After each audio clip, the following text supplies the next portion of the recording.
Before we get into the video, do not forget to like, comment and subscribe. Now, as a police officer, I can imagine the last thing you'd want is to be accosted by a group of thugs and beaten in the area you actively patrol, but sadly sometimes incidents like these do happen.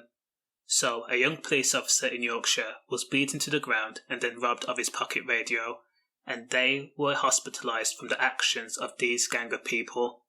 At the time of the attack, the police officer was alone, and they arrived on the scene after a call came through about a disturbance involving a large mob of people in Bradford, West Yorkshire. Now, to send alone a police officer to confront and defuse a large mob of what has been described as angry men was not a good idea.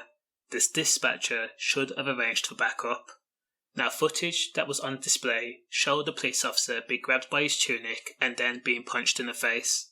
The young officer was then dragged down to the verge on the ground, and as they try to retrieve their equipment, the officer is surrounded by a group of men. Then, to add insult to injury, one of the men swear at the police officer and goad them by calling them a little B-word. These group of men are so stupid that while the incident is filmed, they actually make a point to say we beat officers. Like, when the situation dies down, what do they think will happen to them? Do they think the police would just forgive and forget? Another officer did turn up to the incident. Again, they were helpless against a mob of angry people. There was nothing they could do. So 4 men have been arrested and 1 has been charged with offences relating to the incident.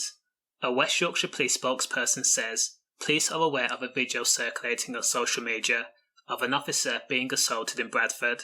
At 5:54 p.m. yesterday, officers were called to St Leonard's Road, Grillington, following a report of a disturbance involving a large group of individuals.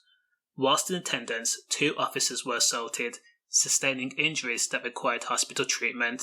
Emergency services was requested and additional units did respond. We will see what happens to these 4 guys that have been arrested. Stay safe.